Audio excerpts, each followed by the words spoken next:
Welcome to the Pick Six Podcast, CBS Sports NFL Podcast. I'm Brinson. I'm your host. Today's show, I believe, yes, this show is indeed brought to you by FanDuel Sportsbook. Make every moment more. I'm joined by John Breech and Tyler Sullivan. The soon 48 hours away from getting married. We were talking about it before the show. Very excited for you, Sully. And actually, I think I'm taking some vacations right after you get back from your honeymoon, so that'll work out perfect. You guys can hold down the fort. Yeah, look at us. You nervous? You excited? Where you at? I'm feeling pretty good. Again, I know nothing. You didn't know what time you were getting married. Right. You're not. I don't know, and I think that is the right approach. I don't need to know anything.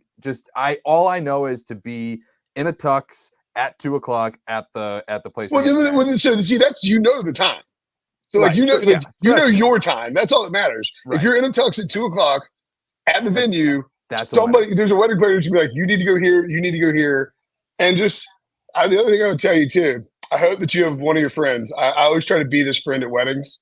That in the reception, when you're because you're talking to everybody. I don't know how many people you guys are. Is it big, small, like 120? It's a lot of people you got to talk to. Yeah. Breech, how did you have at your wedding? 670.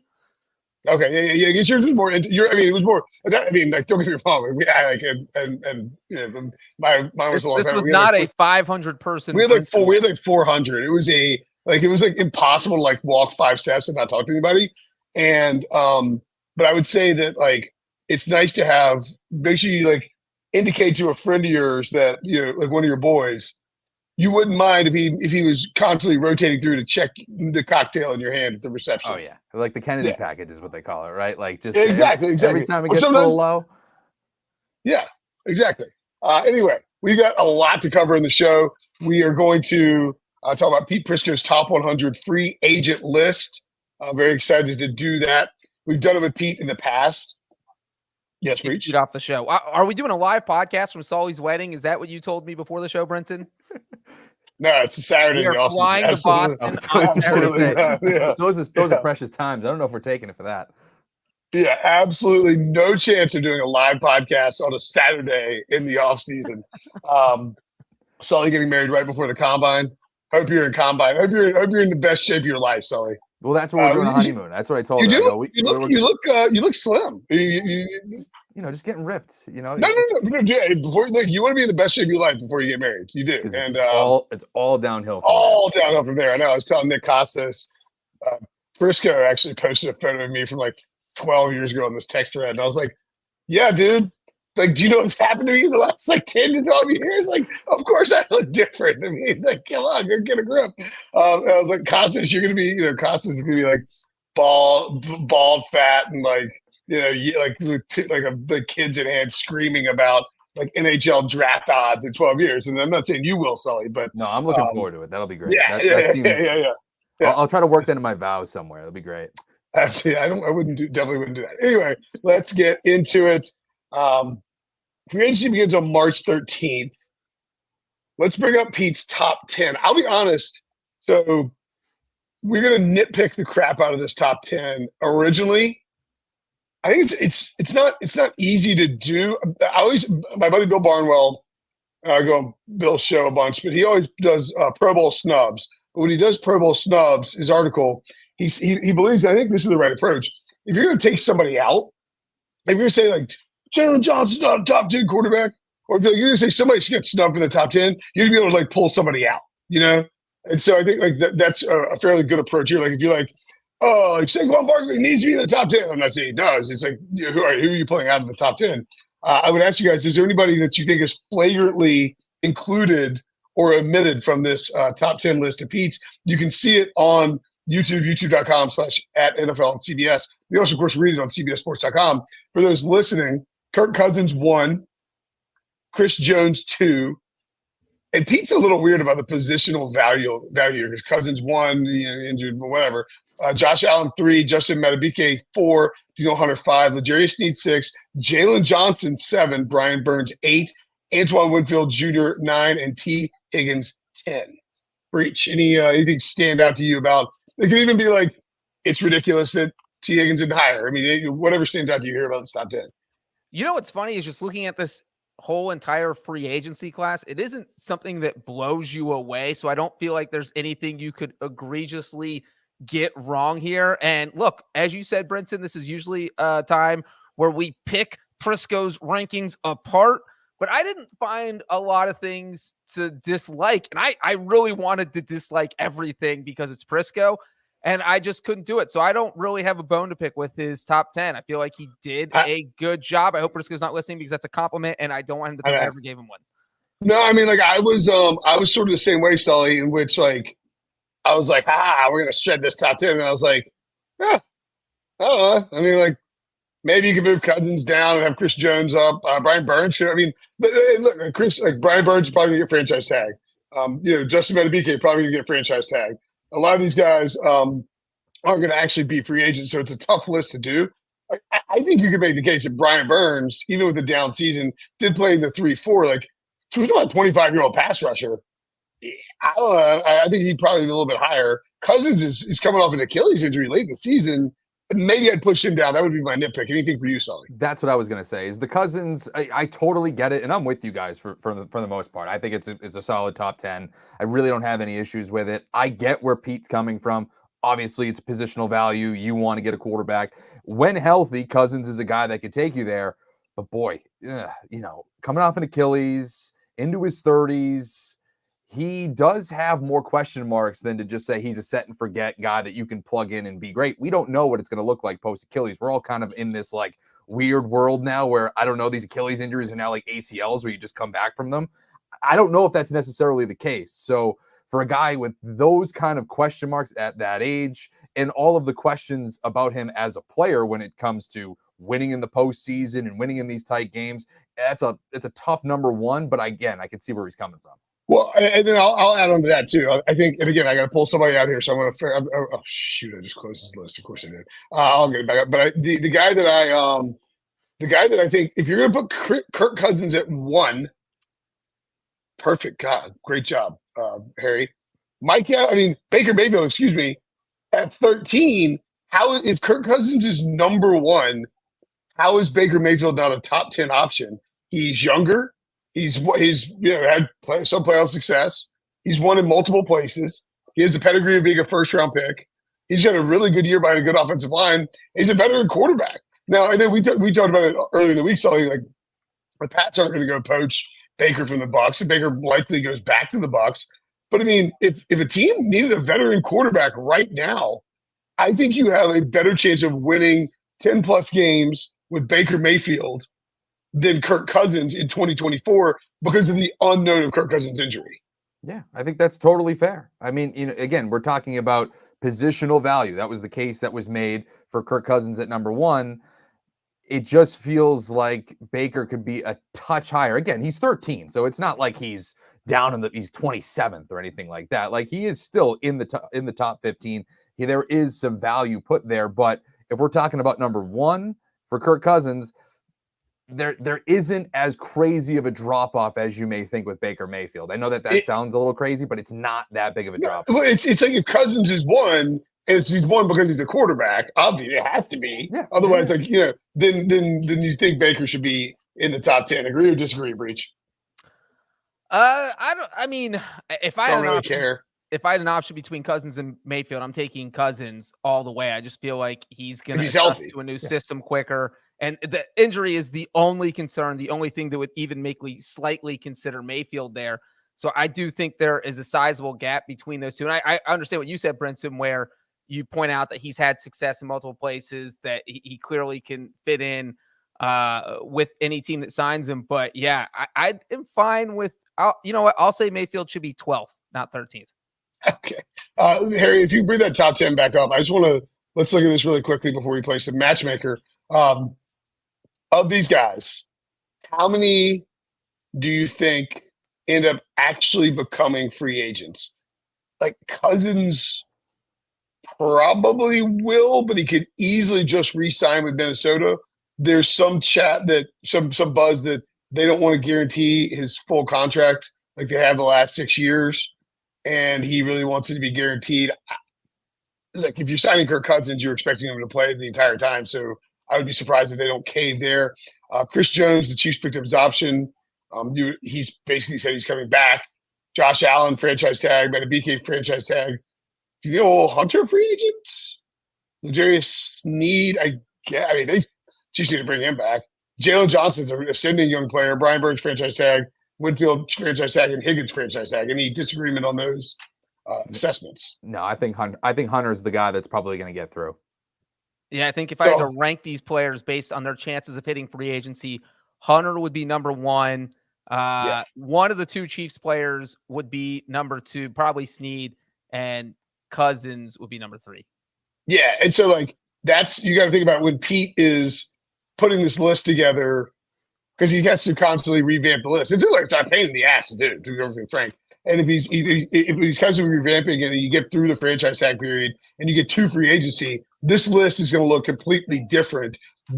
Very like we think what 4 of these guys might be on the list, and then you can flip up and toss the 11 through 20 is where you'll start seeing those guys creep up into the top 10. And real quick on the Chiefs, L'Jarius Sneed went on Kay Adams' show a week or two ago or whenever it was, and his exact quote was when asked if he thought him and Chris Jones would both re-sign. He said, I don't think they got enough money for both of us. Hopefully they got enough for both of us, but they're going to make it happen. I hope so. So when you have a player literally coming out and saying, yeah, they probably can't afford both of us, that makes you feel like they probably won't end up affording both of them. Well, not only that, real quick, as much as we're talking about the defensive side there too, Kansas City still does. I know they just won the Super Bowl, but their big glaring need this entire season was wide receiver. That's not a cheap position to go fill. So if you might have to choose between Chris Jones and Sneed or keeping one of them and then addressing the wide receiver spot. Yeah, and I've got some surprise wide receivers that can hit the open market later in the show. I do think one of the things that needs to be addressed with the Chiefs is L'Jarius Sneed and Chris Jones both are – Sneed was a second-year player, right? Yeah, like they're both 2-time Super Bowl winners.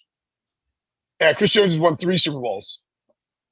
I mean, you want to get paid. You always want to get paid. I would never blame anybody for getting paid. But, man, if I've got a chance to be on the first team in NFL history to three-peat and win the Super Bowl, I'd at least like factoring that into my decision. Like winning 3 Super Bowls in a row would be pretty freaking awesome. The argument against that, though, Brinson, is a lot of players, hey, I want to win a title. I want money. Well, I have my titles. Yeah, so now I want to go get my bank. Because if you stick around and you take a hometown discount to go try and win this 3rd Super Bowl, you're not getting that money back ever. Where maybe you go sign with the Panthers and become the highest paid cornerback in NFL history because they're just blowing, whatever team you sign with. Yeah. So that's a great point. This would be a tough if I'm a free agent. See, I think that applies specifically with Sneed, I think, because he's someone who hasn't really even cashed in at all yet to this point. Chris Jones, you might be able to make a case. I mean, there's a couple of years there where he's made $20-some-odd million. You could say that's maybe a little bit more of a pull to say, hey, come back, let's do this three-peat. Sneed might not be as willing to do that to sacrifice some money. Yeah, that's a great point because I didn't think I realized that Sneed's in his 4th year, just played his 4th year, so his rookie contract's up. I'm thinking of the other one, the other quarterback, the other defensive back. And Sneed was a 4th-round pick, Brinson. So he's made, and he's 27. He's made less than $4 million in his career. So I feel So you're right. Yeah. Sneed's not signing on a hometown discount. And I wouldn't either. Like you want the 3rd title, but this is one where you're like, all right, I'm going to go make like generationally changing or generationally well. I'm gonna go make my generational wealth in free agency. I got my 2 Super Bowls. I'm good. All right, let's play Matchmaker real quick. And sort of with the top 10, it'll be fast because we just sort of went through those guys. I'll give you a player, you give me a team. We can just do. You can each just do like we'll just alternate here. Yeah. Sully, I'll start with you. Kirk Cousins. Kirk Cousins. I think he stays in Minnesota. Like I said on Monday, I think that they somehow find an agreement. Fully guaranteed deal for a short amount of years. They still draft a quarterback somewhere, and he's the bridge guy for that next play. Yep. Chris Jones, Breech. I'm going to be boring and say he stays with the Chiefs. We're so boring, Sully. I mean, he got drunk. He got drunk and screamed into a microphone with millions of people watching that he's like, I'll be back next year. I love that his agent tweeted out, like, cut him off. Yeah, let's get him away from the microphone. We're losing all our negotiation power here. Josh Allen, Jaguars. Again, let's be boring.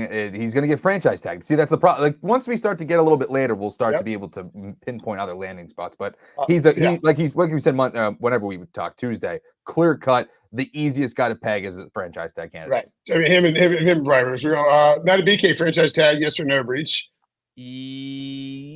Yes, I do think they keep him, but yeah, let's say franchise tag. Patrick Queen's on this list too, and those two are the most interesting guys for the Ravens because you almost feel like one of those guys is guaranteed, and we'll talk about the Ravens in a minute, but guaranteed to go to the Seahawks and join Mike McDonald. L'Jarius Sneed, you got a match for him, Sully? L'Jarius Sneed, I would say, I thought we were going to go Matt BK. Oh, sorry, Daniil Hunter, I'm sorry. Well, no, didn't we do Matt BK yet? Did we do Matt BK? No, Breech said Matt BK. I'm the even guys. You're the odd guys. My fault. I'm no, that's my fault. I went to the wrong player. Daniil Hunter, I think probably Houston Texans might be an interesting one. Pair him with Will Anderson. They have a lot of money to spend.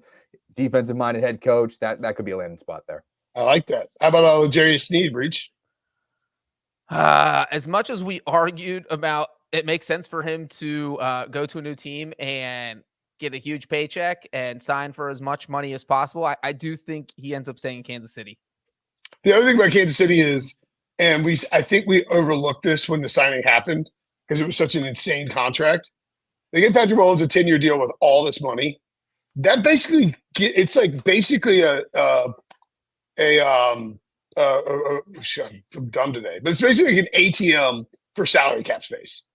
Like that contract is. Every year they can go to Mahomes and say, can we restructure this?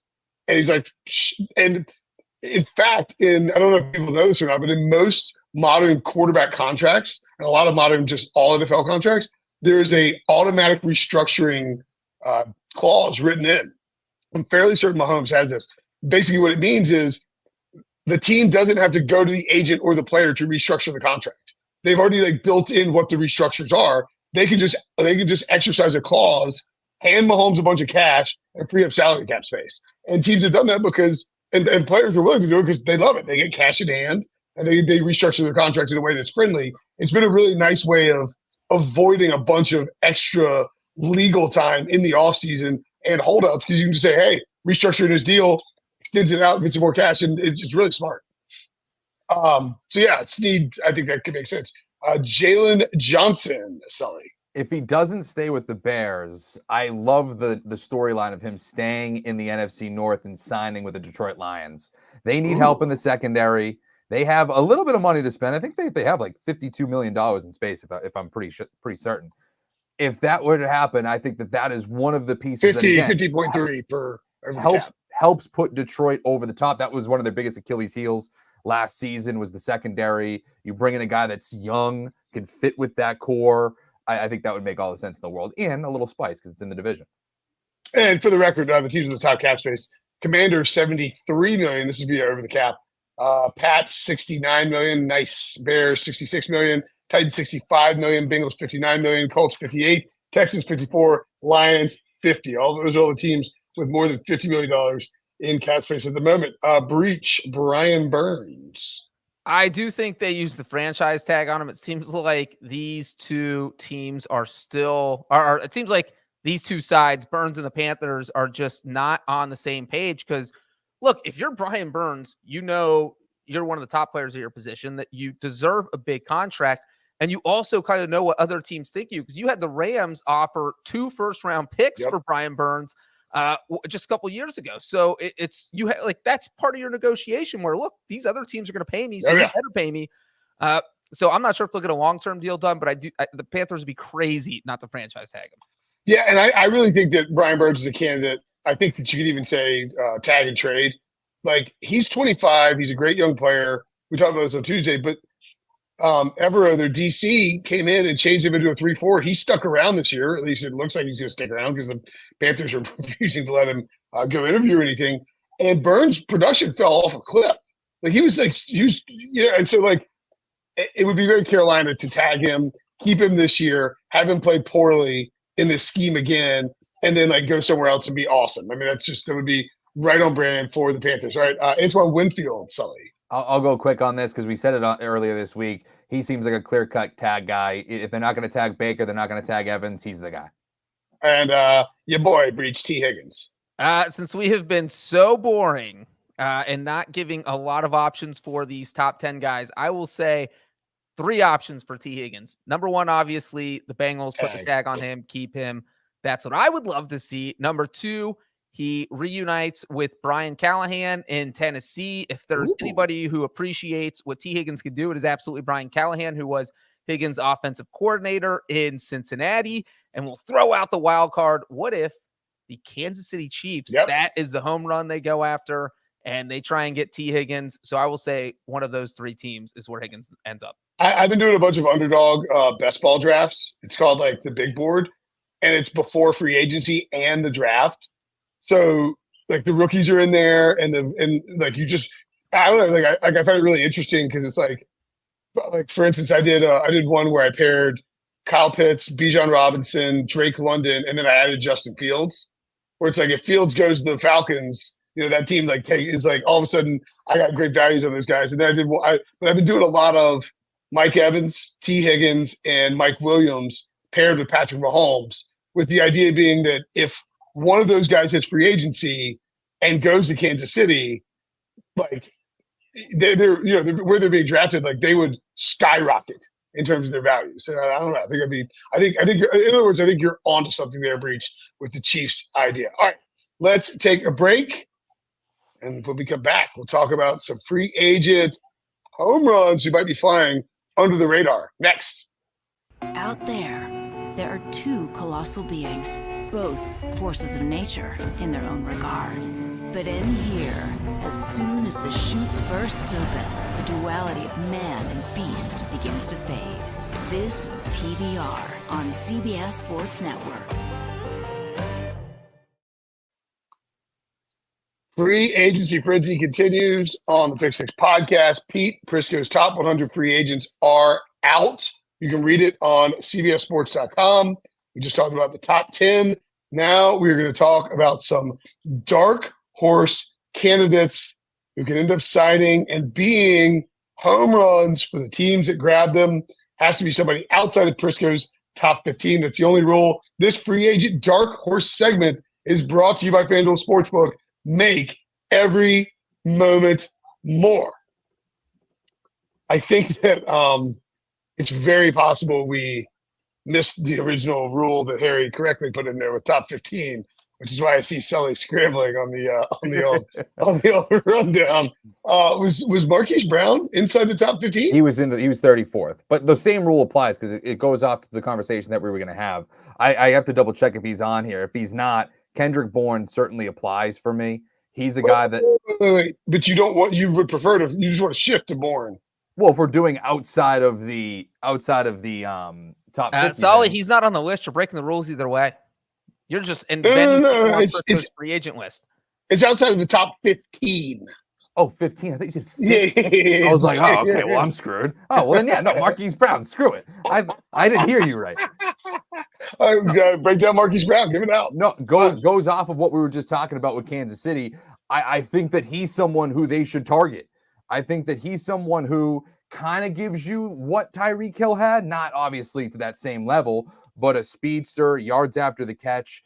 Didn't really work out in Arizona. He had some moments. He got hurt in during his tenure there. And also he had quarterbacks like Joshua Dobbs and, Kyler Murray coming off an ACL. And even the year he was fully healthy with Kyler Murray, he's having the bad year with Cliff Kingsbury as his head coach. It just seemed like a really bad situation that he found himself with in Arizona. And if all of a sudden he can go into free agency, maybe not command what T. Higgins is going to command or what Mike Evans or Michael Pittman are going to command if they all hit the market.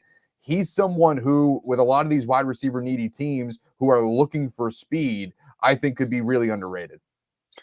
I agree with you. I think Brown is a guy who, you get the ball in short space. It's one of those signings where it is a red flag that it didn't work out for the Ravens and the Cardinals who traded for him. But it's one of those things where, like, if Andy Reid signs him, it's like back in the day when Belichick would sign a veteran who hadn't worked out in the place. You'd be like, well, this might work out here. These days, Andy Reid signs anybody, drafts anybody. I mean, Andy Reid took Clyde Edwards-Helaire over T. Higgins, and nobody's giving him flack because he's winning Super Bowls. But that's just how, like, Belichick, and we talked about this on Tuesday, but the similarities are there. Belichick and the Patriots covered up so many mistakes in the draft because you were winning. And it's like people, and like and you're drafting late, so it's a little bit harder. But I mean, I think that with Andy Reid, like if he goes and signs Marquise Brown, people are going to immediately think, okay, Marquise Brown is in for a big, big season. And he does give you that verticality that I think they want in that offense. You don't have to go very far on the list. In fact, he's the next guy on the list for me, Bryce Huff at 35. So he will be a tough evaluation. What are you talking about, Pete? Tough evaluation. The guy played as sort of a backup style role. This is way too low for Bryce Huff.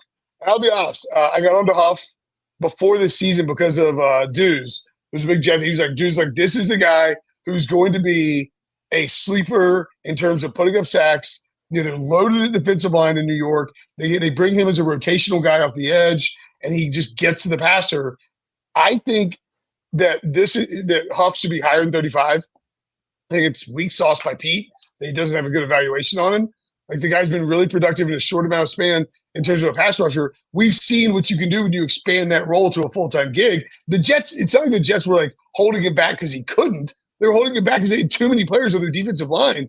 I think you could see a situation where Bryce Huff, like the contract that Bryce Huff gets in free agency, particularly if Brian Burns and Josh Allen get the franchise tag, and maybe Danielle Hunter, who knows what happens with him.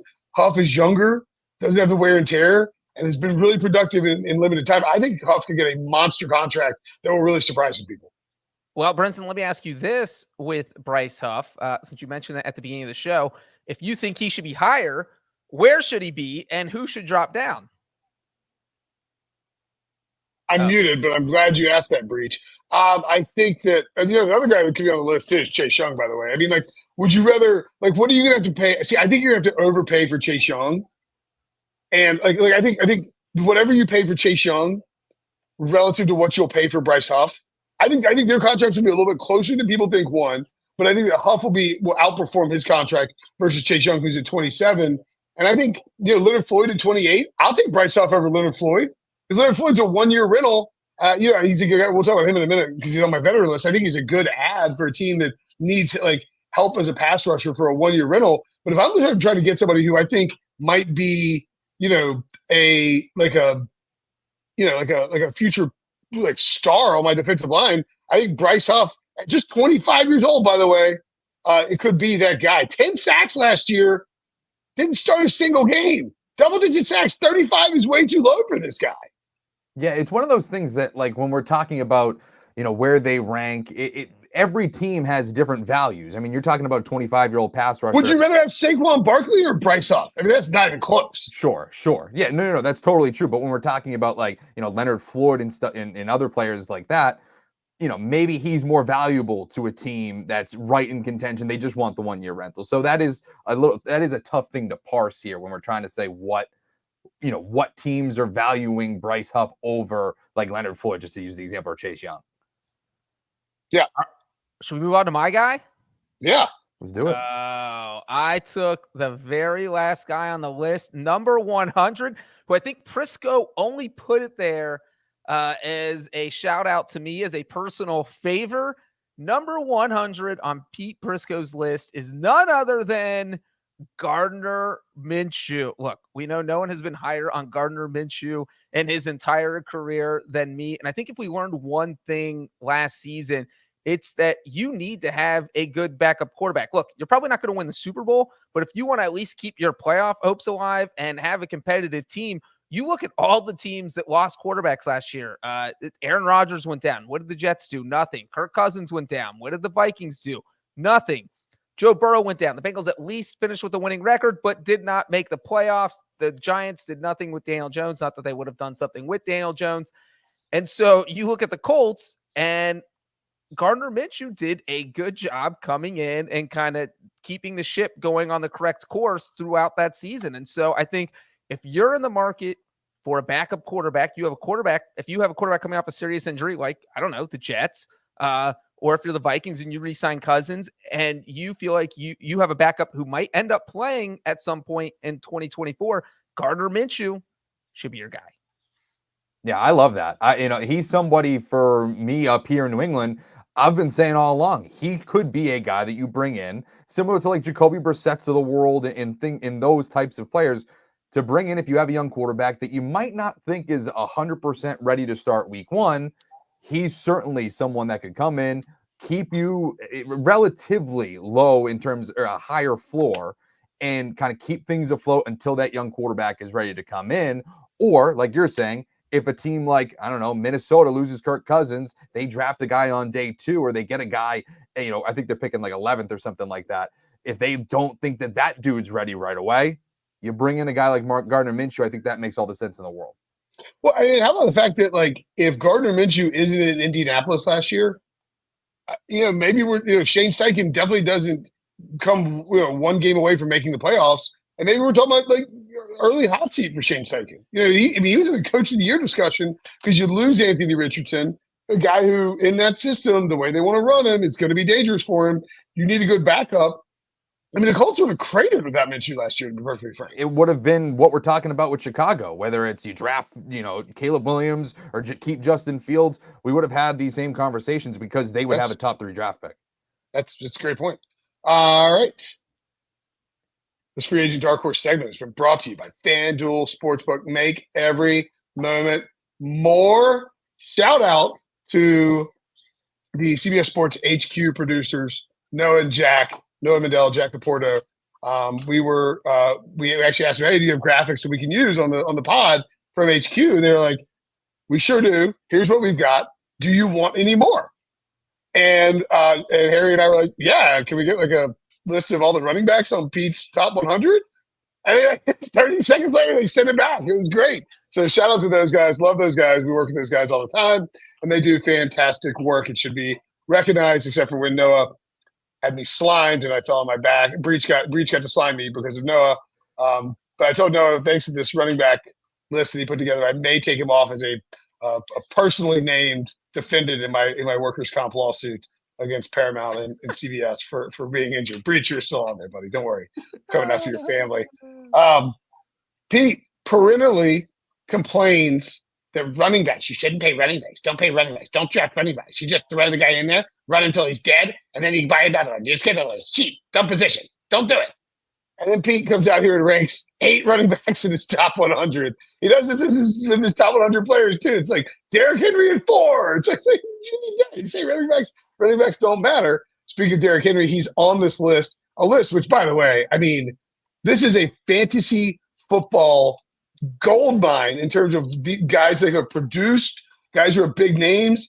I see, I think, 5 first or second round picks from like my fantasy league last year who are free agents. It just speaks to the value of the running back position. We have Saquon Barkley at 16, Josh Jacobs at 24, Derrick Henry all the way down at 52. I guess Tony Pollard at 58. I don't think I really knew that Tony Pollard was a free agent, to be honest. DeAndre Swift at 64, Austin Eckler at 74, AJ Dillon at 85, and Zach Moss at 96. Thoughts, Sully, on this overall free agent class of running backs? Because I guess some of these guys can go back to their old team. Doesn't feel like many of these guys are going to get franchise tags. It wouldn't surprise me if we see almost all of these players on different teams, to be perfectly honest with you. I don't know if we're going to get – well, first of all, I don't think some of these players are capable of getting the franchise tag yet again because a lot of them got tagged last year. And so, I'm looking at, Derrick Henry. I know he's the 3rd guy on this list, but, overall in terms of career success, he's clearly number 1 in my opinion. I think that he is – and I said it at the trade deadline. I'll say it now. I think he's perfect for the Baltimore Ravens. I think that if the Ravens are going to go after one of these running backs, because I do believe that they're going to be in the running back market, he is certainly one that I would go after. The pairing of Lamar Jackson and Derrick Henry would create just a heck of a mismatch. So to me, that's the biggest takeaway is that I think Derrick Henry's hitting the market. I think his time in Tennessee is done. And where does he go? I would pick Baltimore if I were him. I think I've noticed, you're making these best ball drafts just because it sort of gives you an idea of what the general consensus thought process is. Ravens running backs are way down the board. Like Gus Edwards is way down. J.K. Dobbins is way down. Justice Hill is way down. And J.K. Dobbins is a free agent as well. But the point being is that it seems at least seems, and even keep Mitchell's way down. And there's so much like up in the air with all these guys. It just seems like Baltimore is a team that is going to find a running back to put in the system. And when you think about what Todd Monken ran at Georgia, and I don't know how identical you can sort of like the apples to apples comparison there, because Georgia wanted to be a physical run team and play defense, but I do think the Ravens want to run. And if you go get a Josh Jacobs or a Derrick Henry, and you put them in the system with Lamar Jackson and the weapons that they've sort of developed, and Mark Andrews, Isaiah Likely played great. You can do some 2 tight end stuff, like read option with Lamar. Dude, how does a read option with Lamar Jackson and Derrick Henry not destroy the NFL for a full season? You don't do it all the time. I think you're onto something. I think it's one of the craziest red zone threats that we would see in 2024 is Mark Andrews, Derrick Henry, and Lamar Jackson. Like, that's a 90% red zone touchdown team. Absolutely, 100%. And honestly, you put any one of these running backs, in the top. I don't know. You could go down to, really all of them at this point. They're all better than what they had. Saquon with the Ravens would be awesome too. I think Saquon's problem is he really loves New York. The Giants franchise at Breech. The Giants ownership really likes Saquon, and they're not. I don't think they'll franchise tag him. I think he's going to try and go out there and find a bigger deal. He won't find something. I could see him going back to New York. Any thoughts on that, Breech? On Saquon going back to New York? Like after he explores the market and is like, oh, there's no money for running backs out there. I don't know about that, because I do feel like there will be some money for running backs. Okay. They're not going to get what they want. Look, the market is not going to be ever what it was unless you're Christian McCaffrey. I don't think we're going to see a guy getting more than $12 million, but I do think there are enough teams that need running backs. And we just, you saw the graphic. You already shouted out the producers. This is a loaded running back class. I mean, the fact that if you're the Cowboys or the Eagles or the Ravens, you are sitting there, you have your choice of Derrick Henry, Josh Jacobs, Saquon Barkley. I mean, this is so loaded that I do think some of these guys, I don't think Saquon Barkley is going to be able to get tag money, which I think is $12.1 million for him because he gets the 20% raise over last year's tag. I don't think he's going to be able to get that, but I do think he'll find a team that will pay him 10 or 11 million. And I think he'd gladly take it to leave the Giants and maybe be in a better situation. Because what if the Ravens can't get Derrick Henry? Do you think they'll call Josh Jacobs or call Saquon Barkley? So I don't know if you heard the convo about Derrick Henry. We just did a whole Ravens Derrick Henry thing, but how unstoppable would be in the red zone. But like Saquon on the Ravens would be pretty awesome too. Especially catching passes out of the backfield, and you're spelling it with Keaton Mitchell, and you got Gus there. Like somebody's a hammer. I will say, I think that, and I think this is really interesting. Josh Jacobs, friend of the pod, Josh Jacobs, awesome dude. He really wanted out of Las Vegas last year. He did not see eye to eye with Josh McDaniels. As I understand it, it wasn't the franchise tag that made him mad with the team. It was them playing him in the second half of the Hall of Fame game. That it really made him mad, and it made him run angry. McDaniels didn't use him very well in the first half of the season after a great previous year. And I think he's going to end up staying in Las Vegas on a decent deal because he fits exactly what Antonio Pierce is trying to build there. And I think he loves playing for Antonio Pierce. I think Antonio Pierce is like, dude, I will run you 25 times a game and you will pile up stats. And I think the Raiders actually get something done with Josh Jacobs. That's my inclination there. Well, I like that. Again, from every account, they all wanted Antonio Pierce back. Max Crosby was like basically requesting a trade if that didn't happen. So if Josh Jacobs has that same type of affection for the new coaching staff, that would make all the sense in the world. Breech, I did want to ask you, because I do feel like the Bengals are a sneaky running back team this offseason. Are any of these running backs on your radar? Am I right in that assumption that they could be targeting one of these guys, or do you think that they just bring back Joe Mixon? And we're noting, Breech, that our pal and friend of the pod, Paul Dehner Jr. of The Athletic, and Joe Mixon are currently in some kind of like little Twitter beef with Dehner calling out Mixon, saying he needs to take a pay cut or get cut, and Mixon saying that like Paul's an idiot and doesn't know what he's talking about. Well, real quick, I want to say on Josh Jacobs that remember, he sat out the last 4 games of last season when he had the quad injury, it looked like he was going to return in week 17. He didn't play. It looked like he was going to return in week 18, didn't play. So I'm not sure how much on the same page he is with the new coaching staff, because he didn't play many games under them, and then he never came back on the field. He didn't play in their 63-point outburst against the Chargers. The last game he played in was the Raiders offense did nothing, and they got shut out in that 3-0 loss to the Vikings. So I'll be interested to see if he does want to return. With the Bengals, I would put it at like 70-30 that Mixon is not there. But if he's not there, it's because they don't want to pay him the pay cut thing. So you're looking at a situation. I don't think the Bengals are going to go out and spend $10 million on a running back when they have Mixon under contract at a reasonable rate. And so if they're not willing to pay him, they're not going to go out and sign Derrick Henry or Saquon Barkley, I don't think, unless those guys are willing to take something between like $3 and $5 million. So would they love to have one of those guys? Yes, I'm sure they would, but they're not going to break the bank to pay a running back.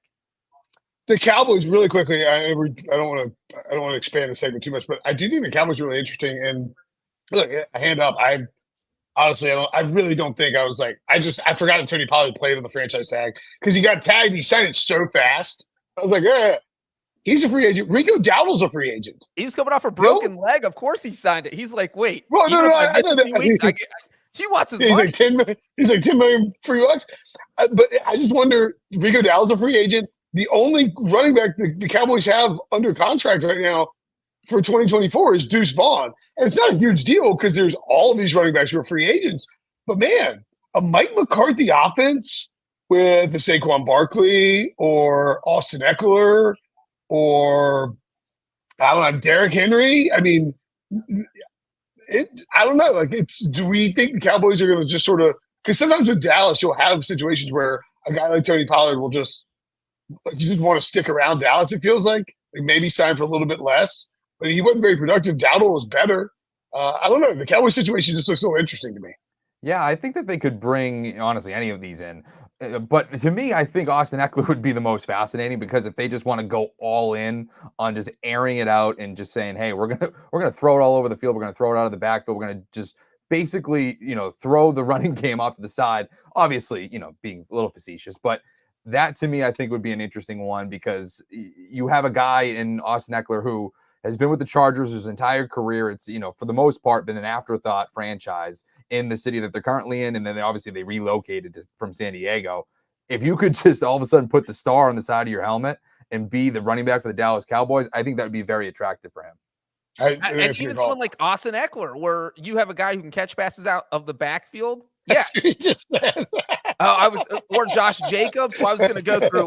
Or even somebody like Austin Eckler. Any one of these running backs would be a good fit with the Cowboys. Even Derrick Henry for one season, just having someone who could bulldoze. I think you were thinking Sully was saying Saquon Barkley, but you're right. Both it all works. You pop that star on your helmet. It's like you have a monster season in that offense. Tony Pollard. I had Tony Pollard in fantasy. If you watched him play a bunch, if you watch the Cowboys play, he could have scored 20 touchdowns. He was tackled to the one a bunch, and he just wasn't very explosive because of that injury. I mean, he could have had a big year. Josh Jacobs, too, I think could be a good fit with them. Yeah, for sure. Okay, there are 3 teams on this list with 6 players apiece. The Ravens, the Titans, and the Colts. In the interest of expediency, do we all agree that this is a clean sweep for the Baltimore Ravens in terms of being the team that has the most to lose? Matabike 4th. Look at that. 6 players in Pete's top 60. It sounds like Zeitler may be already out the door. 1 or 2 of those defensive players, Matabike, Queen, and Clowney, all of who had career best seasons in Mike McDonald's scheme, and maybe Geno Stone, you said the same thing, are probably going to bounce. And who loves chasing a ring more than Odell Beckham, right? I think that I said it earlier this week. It was one of my lessons. Go back and listen to the episode. You have to question these teams that have a lot of change. And I was talking about it from the defensive coordinator standpoint, losing Mike McDonald. If all of a sudden you're now telling me that they're also going to lose Matabike, Queen, Stone, or Clowney, or some combination of all of those guys, they were a great defense a year ago. They could certainly be a good defense in 2024. But when you have that much brain power and talent drained in an offseason, that sounds the alarms for me. But, Sully, didn't you also say that organizational consistency Right. And that would key, and the Ravens are their DC. But the Ravens are an organization that has been consistent about what they're doing and that they're building through the draft, and that like they've been doing the same thing since John Harbaugh took over, and it's been pretty successful with multiple playoff appearances and a Super Bowl win. So is that cancel that out? The fact that do you trust this front office to let these guys go because they have a track record of success? No, I do. But at the same time, I just really am putting more stock into, hey, if you lose your defensive coordinator and now you're also losing potentially some of your key free agents, that what made you an AFC championship contender, the number one defense in the NFL, I don't know if you can just say, okay, we're just going to go into the draft and nail it and bring these guys in and be great. I think that sometimes you do need to have that stability. And I'll say real quick, the Ravens led the NFL in sacks. Their defense said they had 60. These defensive players represent 26 of those 60 sacks. So you're losing a good chunk of your pass rush. You're losing potentially losing a starting offensive lineman and then someone in your secondary. So there's a reason we agree that if these free agents all walk, that would hurt the Ravens a lot. Yeah, I can't stress enough. You see this all the time. Free agents like go to Seattle. It's across the country.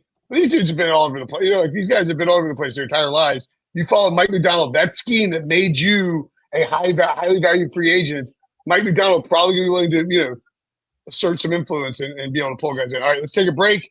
When we come back, valuable veterans, surprise free agents, and winners of free agency fighting the future. Next. We give thanks to the athletes who took big risks, who beat the odds despite being oddballs because of their skin. But to change the status quo, you have to be willing. This is the month we remember. But more important, the dream of something bigger.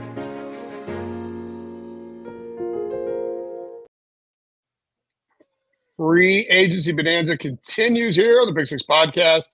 Valuable veterans. You see it all the time. Like Jadeveon Clowney. How about that? Does that one work, right? Like Jadeveon Clowney is a guy who, remember the pandemic when we had Jadeveon Clowney watch every day on the Pick Six Podcast, CBS Sports Show Breach. Flies under the radar now, but a guy who you sign makes a huge difference for your team. I'll start. I think Leonard Floyd could be the guy. In fact, he made a difference last year for the Buffalo Bills. They signed him because they went and spent big on Von Miller. Von gets hurt. They don't know if he's going to be ready to start the season. They want to bring him in slowly. So to sort of supplement him, they go and get Leonard Floyd. He has 10.5 sacks on a one-year contract. As Pete notes, he was second on the team in pressures. He's a former first-round pick by the Bears who has been productive in some of these stops. I think he won a Super Bowl with the Rams. To me, at 28, maybe a little low. I don't know. I think this is a guy who is going to keep piling up these one-year deals, maybe not breaking the bank because he doesn't have that upside, a little older, but a nice veteran player that somebody could sign. Who you got, Breech? I have DJ Reader. Look, you don't see too many Bengals bot. Of Bengals bot have to pick a Bengals player, correct?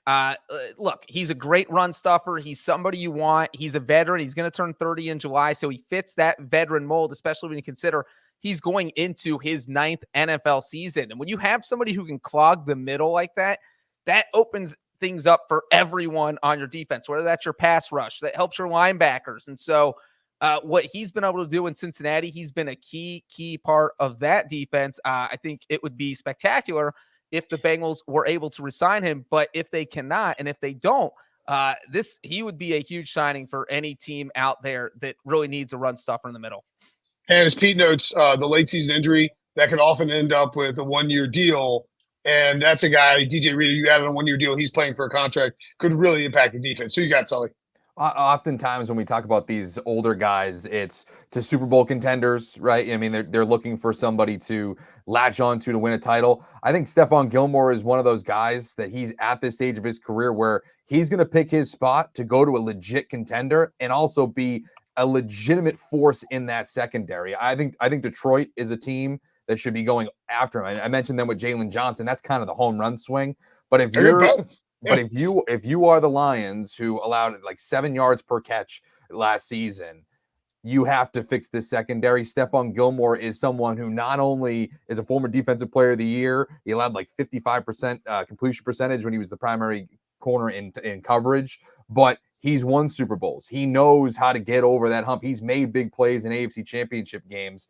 He's somebody who I thought was really impressive last year with Dallas after they lost Trayvon Diggs for the year. Obviously, you know, there was a lot of names in that defense, but he's someone who I think flew a little bit under the radar, and he is still a shutdown corner in the league, I think. And I still think that he could be an impact player at his old age. And I think one of the things you can see the theme with all three of those guys, quiet, positive locker room influences who come in, can, you know, are malleable, not gonna rock the boat, et cetera, et cetera. You know, like one of those, you know, some of the words you have in there don't back him, although he ended up being fine. All right, surprise free agents, guys who aren't on this list yet that we could see. I'll start here. I'm going to name one of the two. I think it won't be both. One of the two star Chargers wide receivers in Mike Williams and Keenan Allen. The Chargers are way above the cap already, $45 million, I think. And a pre-June 1 cut would, for Keenan Allen, save $23 million, and Mike Williams save $20 million. Mike Williams is coming off an ACL tear. I mean, I don't think it would be surprising at all if you saw the Chargers say, we drafted Quentin Johnson in the first round. Joe Alt has been the name, the offensive lineman, but also Brock Bowers is a guy who's been mentioned for the Chargers. Like, they could go out and invest elsewhere or get a little. They're going to have to get a little cheaper at wide receiver, I think. This has been coming for them for a while. And when you spend that first round pick on Quentin Johnson, you're going to have to make some hard decisions. I think one of those receivers hits the open market for the Chargers. Breech. Yeah, and you know what? I'll throw two more Chargers names out just because a big reason you're mentioning them is because they are so far off the salary cap, as you said. That's why it's a great segue. Thank you. You're welcome. And if you look at the defensive side of the ball, they have two guys, Joey Bosa, Khalil Mack, who both together carry $75 million cap hit combined. I mean, that's insane to have that tied up in the two defensive players. Khalil Mack had a really good season in 2023, so I'd be shocked if that happened, but $38.5 million cap hit makes you think maybe it will. And then you have Bosa, who's been dealing with injuries. And that one, I mean, look, you have a Harbaugh brother going in there. They do what they want to do. And if he thinks, why do we want to pay this guy this much money when he's injured all the time? So I would say out of those two, Bosa would seem more likely. And then in non-Chargers, we already kind of talked about Mixon, how he might end up leaving. That's not a huge saving for the Bengals. So that's not kind of surprise free agent here. I don't think that's a huge surprise. But Nick Chubb coming off this huge injury, if the Browns would release him, they would save $11 million in cap space. That is a hefty sum of money, especially when you have a team who was kind of trying to figure out their salary cap situation. So, yeah, I'll go with Nick Chubb. Worth noting, Mary Kay Cabot, friend of the pod, reported on Thursday, today, like earlier today, that Chubb is going to be on the roster. That doesn't mean that, I mean, you're right. Like, that's still a hefty sum. It doesn't matter. These are called surprise free agents. This no. I'm saying that people, like sources close to the team, are saying we're going to keep Nick Chubb around, but like that's not a guarantee. They may be banking on a restructured contract, and he might not do it, and then adios. Sorry, go ahead. Yeah. Oh yeah, sorry. I thought the Breech was going for another answer. Mine, I'm cheating a little bit because it's more likely that this person gets traded more than they do actually hit the open market. But the Patriots would clear about $5 million if they cut Matt Judon, and I think that he is somebody that will be available to teams this offseason. Again, I don't think he's going to get cut because you don't cut a player that's that impactful. But he's also coming off of an injury. He's somebody who is 31, 32 years old. Doesn't really fit the timeline for this Patriots team right now, but would certainly be attractive to one of these contenders that are looking for a legit pass rusher. He's a phenomenal talent. The Patriots kind of had moved money last year to get him to kind of come out of this, whatever it was in training camp. It was like a hold in. He kind of was hanging out, but not really practicing. They moved some money up. He only has a base salary of $6.5 million this season. I think that unless you see something, an extension happen, he's going in the final year of his deal. Don't be surprised if you start hearing things about Matt Judon possibly getting moved. All right. Every year there's a winner in free agency, the offseason champion. Usually, all due respect to Harry, it was the Miami Dolphins for a lot of years. You see, the Dolphins always win the offseason. Lately, it's been the AFC West, the non-Chiefs AFC West, that wins the offseason. Of course, the all-time GOAT offseason champion, though, is going to be we're going to predict the offseason champions now. I'm going to guess that the OG offseason champion, the Washington football team, the Washington Commanders, return to the throne this year. And the reason why is you have this high-profile coaching staff, Dan Quinn, Cliff Kingsbury, you're hired, a division you think you can make some noise in. You have new ownership. And while they have shied away from doing things that Dan Snyder did, I think that going out and spending big in free agency and saying this is an attractive place to come, one, you're overcorrecting for that coaching search, which went really poorly and made it look like it wasn't as attractive a job as we sort of thought. And then two, you're giving some goodwill to your fan base, and three, you're bringing in like guys who are going to fit Dan Quinn's system. We saw, I just think you can get a lot out of Dan Quinn and that defense, and maybe Cliff Kingsbury. You add a new quarterback, right? So I think Washington, my early prediction for off-season champs. Breech, who you got? Sorry. From back in the day, remember when they were going after Deion Sanders and Albert Hainsworth? Oh God, Hainsworth offseason. Yeah, some of the stuff Snyder did was crazy, man. I'm going to go with the Bears. I feel like the Bears, even though sometimes it seems like they don't know what they're doing, that they have literally circled the 2024 offseason as the one they are going to win. And that I'm talking straight from free agency through the draft. Obviously, 2 of the top 10 picks in the NFL draft. They might trade Justin Fields. If they do, they'll have even more picks. And then you look at free agency, they have the third most cap room going into this draft, one of only 3 teams that have more than $66 million. Brinson's Commanders are one of the 3 teams. Patriots are the other team. So they have the money to make some noise. And so if you combine that money with the draft picks they have, I think on May 1st, we will be talking about the amazing offseason the Bears had.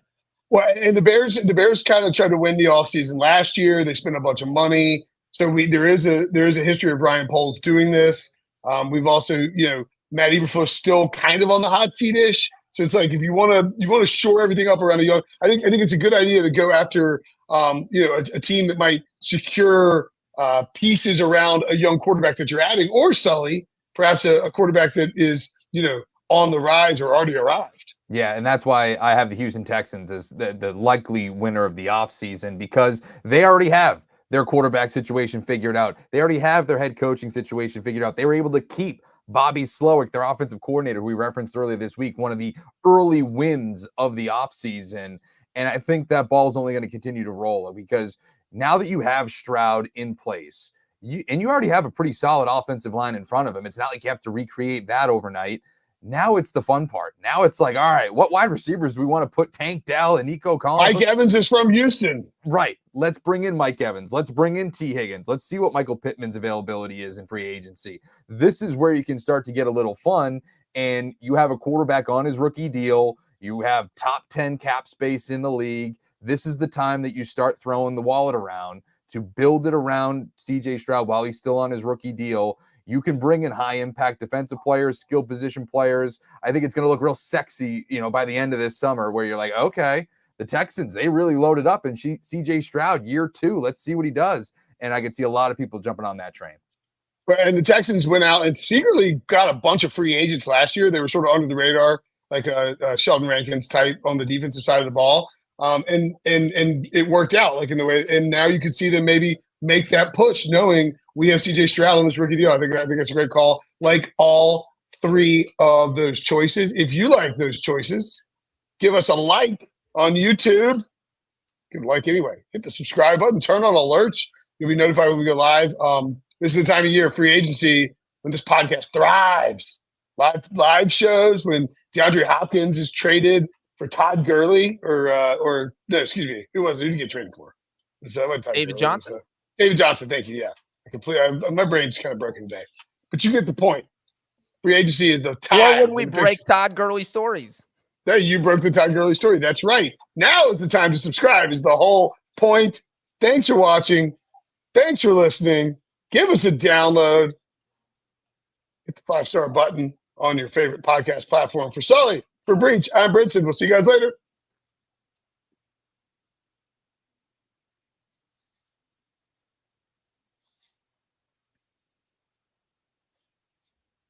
Harry with the cameo.